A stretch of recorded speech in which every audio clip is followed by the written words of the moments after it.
Today we're looking at Psalms 43. Psalms 43 is an interesting psalm. It's only 5 verses long. You'll notice that sometimes you'll have psalms that are deeper, fuller. Some of them are small little snippets to give you an idea or a flavoring. And the idea of poetry is to be different than prose. Than the idea of when you go into Psalms, when you go into Proverbs, it's pretty much A to B. What is righteousness? What is waywardness? What is iniquity? What is goodness? How to be wise? What is foolishness? Just boom, blank. This is the way it is. You cannot read that with poetry. Poetry is meant to be felt. It's meant to be emotive. And each one of them, if we do them one a day, which is what I'm telling you to do, you can concentrate on that emotive of that day. Sometimes that emotive will be in a very small portion, like something like 5 verses. Otherwise, we'll go 34 verses, but he's pulling out an idea. He's talking about, as the deer pants for the water, my iniquity is over my head, my sinfulness is more than I can see, that kind of thing. How good you are, how wonderful, how long-suffering and merciful you are. He'll expand upon these ideas with imagery. So the size of these matter because they're telling you something, and he's giving you exactly what you need for what he's trying to tell you. The Bible is very ergonomic when it comes to words. The words are not, there's no extraneous words. It's there for a reason. Maybe it's to you, maybe it's not, but it's all for us to learn from. One thing I've learned is that when you read the Bible from Genesis to Revelation, you have a progressive understanding of the language of God. The first 5 books are in very simple wording, except for places and persons' names. Everything else is pretty simple. King, queen, son, father, man, woman. He went up a mountain. He came down a mountain. We don't get a lot of explanations. There was a plague. It was this kind of plague, and boom, we go. Because it reads pretty much like if you were telling something to someone between like 5 and 10. But this is also something that all of us could read. Then you take that language, everything from Judges up through up through the prophets is history. So you have a different way of reading the history. The poetry books are more of something you'd feel like in middle school when you're starting to just understand about romance, and you're understanding about your feelings and other people's feelings and how life should be lived. So you're dealing with that in the poetry books, and the poetry ground you in understanding, again, how all we did back in middle school and maybe a couple of years of high school, to where we started kind of grappling with how things worked. Then when you get into Isaiah, the major and minor prophets, this is more like a college level. You're dealing with how the world is going to be. You're dealing with righteous and judgment and wrath and consequences and expectations. You get a very deep heart cry for God and a heart cry from God. He goes in Jeremiah, what more could I have done? This is a very poignant, feeling moment for God. Then, of course, you get the cries to his life. Then the rest of the Bible, up to Revelation, is how to live that life. Then Revelation is the life to come. I left out a small piece that Judges through Chronicles is more of like, you're kind of middle school also. It's got the action, it's got the adventure, it's got witches and giants, and you're spreading water out. You've got battles, you've got intrigue, you've got deception, you've got strength, you've got, all kinds of action going on. It's real action-based. So you're going up levels of understanding. So here we are. We're skipping the level of action to get to intimacy, feeling, emotives, but we're going to get to that. And as you move up through this, you will learn more and more how to make this real to yourself, because it fits our lifestyle. But most of the times, we're just trafficking around, leapfrogging around from verse to verse, creating all kinds of spider webs, beads on a string theologies, and we miss the whole point of the whole Bible. It's to be read from open to close. And that's what I'm attempting to do. So in 43, judge me, O God, and plead my cause against an ungodly nation. O deliver me from the deceitful and unjustful man. We've heard this before. And you are my strength. You are the God of my strength. Why are you casting me off? This idea of feeling despondent. And we've seen this before in a couple of other Psalms, where this feeling of despondency, we all have it. It comes back. The psalmist is really us. Oh, send out thy light and thy truth. Let them lead me, he's saying. And I will go to your altar of God unto God my exceeding joy. Yea, upon the harp will I praise thee. Why are you downcast, O my soul? Why are you disquieted within me? Hope in God. So you see there's this powerful little 5-verse emotive that's thrown in there where it seems like, plead my case with the angry. Why are you so far away? But wait a minute, you aren't.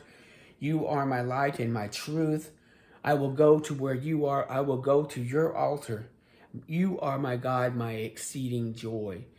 And why are you disquieted, oh my soul? Why are you disquieted when you have this reservoir right at your fingertips? So it's a very good psalm if you need some encouragement. 43 would be the one to do. Going back to, we're doing chapters 35 and 36 today. We're back to, again, remember that Moses came down, created the covenant. They agreed upon it, went back up, is in the middle of getting more of it when God tells him, you better go back down. They're sinning, and God is really angry at this point. He is hot. He's ready to wipe them all out. And Moses says, no, because of the promise you made to Abraham, Isaac, Jacob, and to the 12 sons, you cannot do it because you'd be breaking your own promise. And he holds God accountable to his words, and God is fine with being accountable to his words. This is why we have so many promises in the New Testament. He wants us to live by faith, holding him accountable to his words, rightly divided, of course. And we have to learn how to rightly divide his word. So, so Moses, he comes down and he deals with them. He goes back and renews the covenant with God. God says, well, I'll send an angel, but I'm not going. And Moses is like, no, that won't work. I won't go without you. And so he goes ahead, and now he's going to get back into it, but he's still kind of hot. You know, so he goes in 34, and the Lord said to Moses, make two stones like before, and I will write upon the words that were in the first stones, which thou breakest. He wasn't mad about the breaking of the stones. We're going to do this again. So a lot of we see in these two chapters are a small reiteration of what the others that the other covenant. We're reaffirming that all of that's going to go back into play. Just let me reiterate the parts where you messed up on. So get ready in the morning. So he goes up. They set up the mount, and here we are in 35 and 36. We're dealing with now. We dealt with the fact that they've set this up. Now he's come back down, and he has this shining face. Now he goes over again the Sabbath regulations about not doing work on 6 days, and I won't go through all of this, but there's some interesting stuff I want to bring out. He gets this, and he says in 5, take ye among you who is offering unto the Lord, whoever is of willing heart. He doesn't want anyone to feel like this is a duty, this is something you have to do. I'm mad at you, go do this and do that. No, you have to be of willing heart. He brings the people into the game here. This is the thing, is the people were going to be in the game. Moses wasn't going to make this, and God wasn't just going to make it happen out of the rocks. The people were going to have to be involved in doing this for God. So he has among them, whosoever is of willing heart, let them work. And he reiterates again, the gold and the silver and the brass, blue, purple, and scarlet, fine linen with goat's hairs, ram skins dyed red, badger skins, and shittim wood. Now, the shittim wood there is interesting. I did a study on that. That's the acacia tree. And sometimes we're wondering, well, how did the people get a piece of wood that's like, 2 feet across by like, 15 feet tall? Well, I was researching, the acacia trees are often taller than giraffes. So you could chop one down and have a piece of wood that would be big enough to create this lumber. So that would not be a problem. We're seeing a lot of this. It's already been provided. It's provided on the landscape. It'll also see that it's provided by what they took out of Egypt. When they took out stuff, they plundered them. They took everything, but they took some resources that God is going to take from them willingly. He could go in there and just demand, give me this, give me that, and be the demanding God. But I want a willing heart. That's what he wants in Christ. You come to Christ willingly. There's a willfulness that he's wanting to do here. And so that if you're wise-hearted and you're going to make this, the tabernacle and the tent and the coverings and the thatches and the boards and the bars and the pillars and the sockets, and he goes through this whole litany, And it's exactly the same thing as we saw earlier. Now we see the people going to work. We saw the plan put out in chapter 25. Now we see them in 35. They're going to work on their tabernacle. And this game, both men and women were working on it. This wasn't just masculine oriented. And those of willing heart, they brought their bracelets of gold and ringlets and tablets, all their gold, and every man made offerings to the Lord. Now it's interesting that people are bringing these things that made them look beautiful. And they're taking what makes them beautiful to make God beautiful. So the idea, again, take what's of you that's beautiful and give it to God. Don't give it to the world or to yourself. Give the beautiful to God. And here they are. And then they bring them these blue, purple, and scarlet, the linens, the goat hairs, the ram skins dyed red. And I was thinking about, where did they get all this dye? Well, when they were plundering, I was wondering, it's very possible that they may have plundered people. Let's say that we get the idea when we watch the Ten Commandments, Cecil B. DeMille's movie, that people are just all slaves stomping around in the mud making bricks, and that's all they did. No. They were servants everywhere. If you needed stonemasons, these were the ones who were making stone. If you needed people out in the woods creating lumber for the Egyptians to use, you would use Jewish slaves, Israelite slaves. If you worked in a clothing manufacturing of dyeing garments for the Egyptians, you'd have a little clothing factory set up, and women and maybe some of the men would be working with the dyeing process, the sewing process. You're just sewing countless sheets and stuff, and housing and tents and draperies for the Egyptians. You were very finely, and they enjoyed beautiful work, so you would be an artiste, you would be a craftsman. So not only were people in the mud making bricks, but they were also craftsmen. And these craftsmen left, and they took stuff.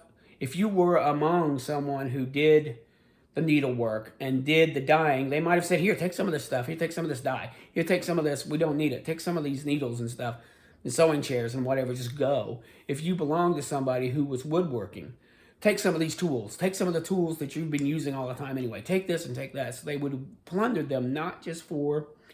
When we think of plundering, we think of pirates. We think of taking gold and silver and pearls and all this stuff like a pirate would. Plundering is taking stuff also you're going to need. Chisels, hammers, saws. I mean, all this stuff. And we also see from the movies, you know, it's always just a ragtag people carrying someone over their shoulders and they're walking with bags and stuff. It's very possible that a small household would have had like 4 to 5 carts of stuff, being led by animals or people riding on animals or riding in the carts. And the carts are filled with this plunder, not just dripping gold and silver and pearls behind them, but anything you're going to need for an artistry, a craftsmanship, for dyeing. They might have had stuff that's not even mentioned here.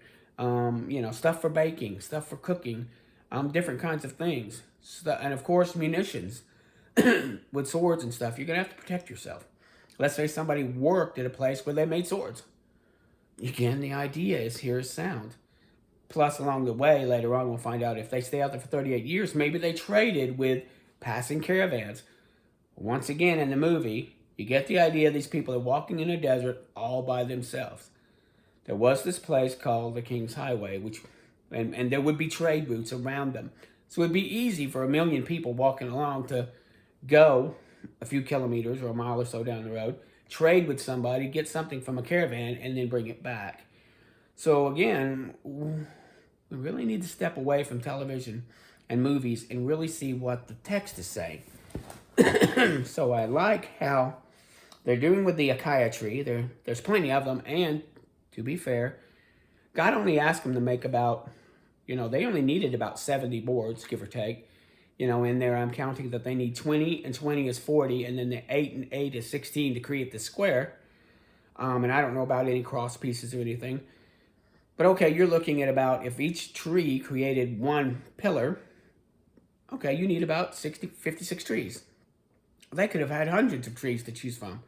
I mean, we think of it as barren, but maybe it wasn't so barren back then. Maybe it was, you get the idea that they were in a wilderness that didn't have provisions. Didn't say it didn't have trees. We get this idea of, again, the movies. They're in the middle of the desert, walking around, everybody's dying of thirst. You can die of thirst in a wilderness, here in Texas. If you get lost in the woods, you can die of thirst. Oh, but you're surrounded by trees. So you get the idea that this would have not have been an impossibility of where they were. And so they went and got the onyx stones. They could have had stones. Let's say somebody was, again, a servant of a stonemason. I'm not going to go on that too far, but you get the idea of where I'm going with that. That these artistes and craftsmen could have been a culture of their own. Not everybody was just a mud-stopping brick maker, that they had different kinds of talents. We're going to see two guys come in here, Bezalel and Aholivah. And these are the men that God has given for, we have wisdom and understanding in craftsmanship. And they have workmanship. They can devise curious works. They work in gold and silver and brass and cunning stones and in carving of wood to make all manner of cunning. And God put them in his heart that he may teach both he and Aholivah. These are men from the tribe of Dan that were filled with wisdom of heart to work in all manner of work of engraving and cunning work, in embroidery and blue and purple and scarlet, and fine linen and weaving that needed to be done. See, I always tell my sons this, and this is a funny story. You can imagine Bezalel hanging around thinking, well, I'm not a shepherd. I don't deal with cattle. I'm not a teacher. I'm not in security. I can't handle a sword, and I'm in the middle of nowhere. I'm a craftsman. I'm an artiste. I create with gold and silver and brass and embroidery and stuff. Of what value am I? I'm of no value. Here we're going to go to this promised land, and I got to wait till there. I have no value along the way. And then all of a sudden, God's like, hey, this is what I need, and I got two guys over here that can do it, plus some other men. And he calls them up. Sometimes we look at ourselves and say, well, I'm not a teacher, I'm not a preacher, I'm not a minister of music, I'm not a this, I'm not a that. And God's like, but you're perfect the way you are with what you have. So it's very interesting. These guys are my new heroes, because you'll find out when I get into 16 here, 36 in a minute, that 36 goes pretty fast because it's a reiteration. What God said in 25 and what he again said in 35, these men do in 36. I mean, you'll find 36 is a mirror parallel of 25, and that's good. We think, well, this is boring, you're reiterating. No, I'm telling you that these guys, Bezalel and Aholivah, were to the letter keeping God's word. In a sense, they were holy men. God said, I want it done this big. I want these, it says that these wise-hearted men, they wrote the work of the tabernacle. They made 10 curtains, not 11. And they made them of purple, blue, and scarlet, exactly the same colors. The length of one curtain was 26 cubits. The breadth of it was 4 cubits. And the curtains were all of one size, exactly as it said in chapter 25. And when you go through this, you'll find them making it the way God wanted, with the loops and the facets, making with exactly 50 loops and 50 facets. And he's going to make the curtains of goat's hair and of ram's hair dyed red. They're going to have the badger skins. Everything is going to be precise. I wrote in here implementation. If we see 25 as the diagram, and then they're to the work in 35, and now we're implementing it and we're making it work, and these guys are staying on point to make this. They're not adding to it.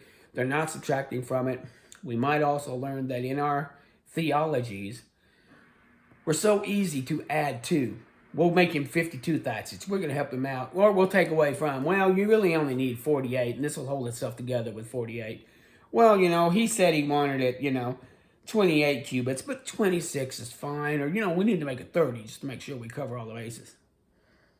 No. Exactly as he has said. And he talked about how they made the beams. You go through the rest of this, where they made the sockets of silver, and they coupled those together. They made the bars of shittim wood, 5 of the boards on one side of the tabernacle, 5 boards on the other side of the tabernacle, and 5 boards for the bars. So here we go, where it's more than 56 also because of the bars. But okay, fine. More than enough trees. I was telling my son that probably these people was like, is that all you want? I mean, I've been dealing with lumber and wood for all my life. I've cut down forest of woods for the Egyptians. And all you want is 70 pieces of wood? And you only want it, 20 feet tall? I've cut them 40 feet tall, when I was back then. And you get all these women and men are like, all you want is of these 3 colors? Well, I know a dozen colors we could go with. And you want it embroidered with just gold? Well, I could add silver, or we could put in brass. We could really shiny this thing up. Oh, I know you want cherub on there and pomegranates. Well, you know what? I think that leeks and onions or something like that, or palm trees would be cool. Let's put it on there.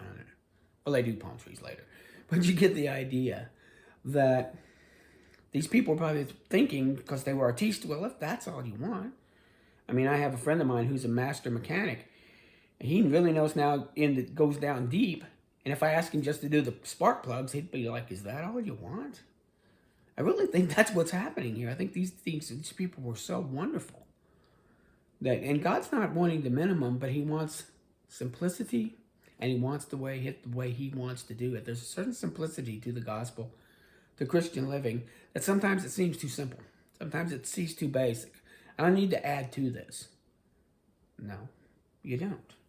So we finished up this chapter, and we're looking at 4 more chapters.